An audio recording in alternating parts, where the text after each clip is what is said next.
On Valentine's Day, New York sparkled with joy.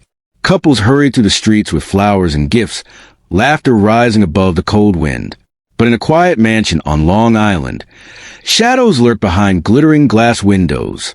Alexander Reed, 42 years old, millionaire and respected businessman, held a bouquet of roses as he drove home early from the office. He had planned a surprise for his second wife, Victoria Hayes, once his secretary, now his companion. But the real center of his heart was his 7-year-old daughter, Sophia Reed, a frail, delicate girl confined to a wheelchair after the accident that had killed her mother, Caroline. Sophia was soft-spoken, always clutching a worn teddy bear that had belonged to her late mother. Alexander believed his second wife was gentle, nurturing. Everyone praised her as the perfect stepmother. But that day, truth would rip through the veil of lies. As Alexander opened the estate gates, a sharp, piercing cry froze him in place. His bouquet slipped from his hand. On the porch, Sophia lay on the ground, dirt smeared on her face. Her wheelchair had been pushed aside. She clawed at the cold tiles with trembling hands, crying, "Mommy, please, I can't stand up. It hurts." "Please don't." Towering over her was Victoria, her face twisted with disdain. "Get up, you useless thing. Do you plan to crawl all your life? Do you think I'll waste my youth serving cripple?" Sophia sobbed, clutching her teddy. "I'm sorry. I didn't mean to bother you." Victoria's voice dropped to a venomous hiss. "You killed your real mother. If you hadn't begged her to take you to the park that day, she'd still be alive. You're nothing but a curse." Those words cut deeper than any blade. Sophia broke into frantic apologies, trembling like a bird in a storm. That was when Alexander's booming voice thundered across the courtyard. "Victoria, that's enough." Victoria spun around, her face instantly shifting. Tears welled in her eyes, her voice trembling as if she were the victim. "You don't understand, Alexander. I only want her to be strong. I love her like my own daughter." But Alexander's eyes weren't on Victoria. They were fixed on Sophia, broken on the floor, clutching her teddy and whispering, "Mommy, I'm sorry. I'm sorry." Alexander rushed forward, scooping his daughter into his arms. The roses scattered on the ground, crushed like his illusion of marriage. That night, Sophia wept herself to sleep in her father's embrace. But Alexander's heart was restless. Could this cruelty be real? Could the woman he married truly be a serpent hiding behind a mask of love? He didn't yet know this was only the beginning of betrayal.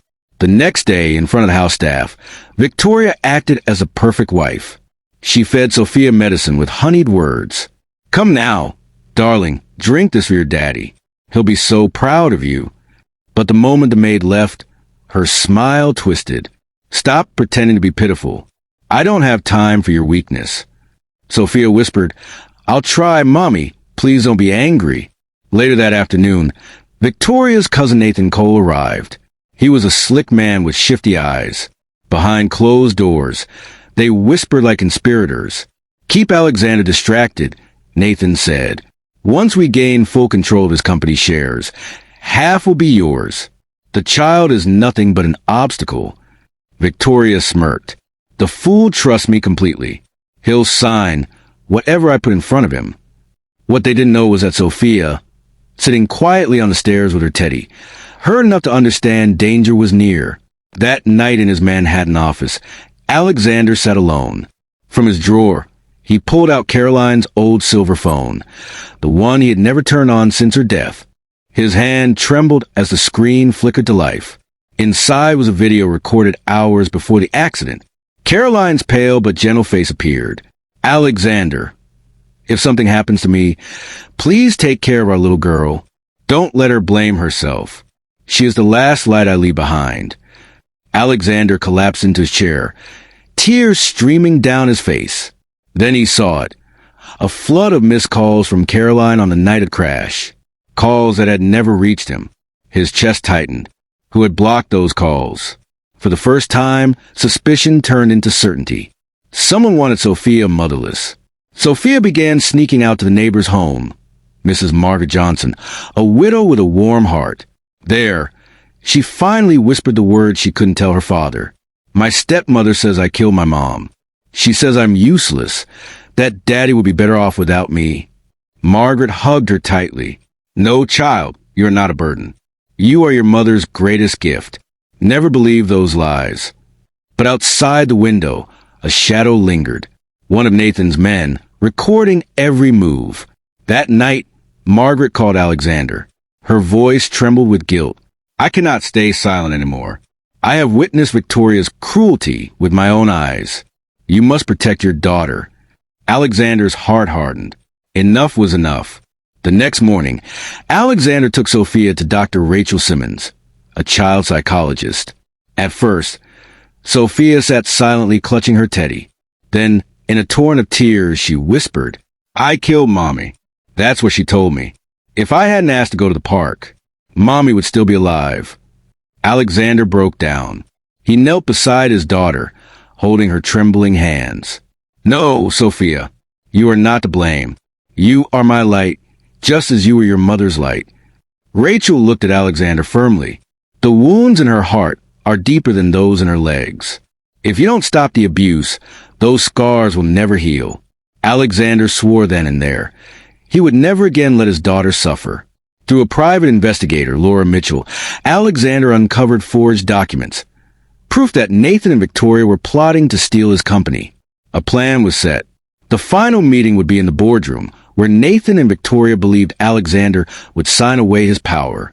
When the day came, Victoria dressed elegantly, her smile as sweet as poison. Nathan sat confidently, papers ready.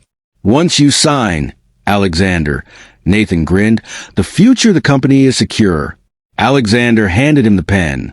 But just as Nathan was about to sign, the doors burst open. Sheriff Hayes stormed in with officers. This is a police raid. Step away from the documents. Victoria's face turned pale. Nathan froze, the pen shaking in his hand. Evidence was seized. Forged contracts collected. Handcuffs clicked shut. Victoria screamed, thrashing wildly. Alexander, you fool. You'll lose everything. Even that crippled child will destroy you. Alexander stood tall, his voice calm as steel. No, she is the reason I'll never lose. The next morning, the courtroom was packed. Judge Eleanor Brooks presided with stern eyes. The evidence played on the big screen. Caroline's last video, her desperate calls, Margaret's testimony, Rachel's psychological report, and Laura's surveillance photos. Sophia, hugging her teddy, listened as her mother's voice echoed through the room. Don't let her think she is to blame. She is the last light we have. Tears streamed down Alexander's face as he embraced his daughter.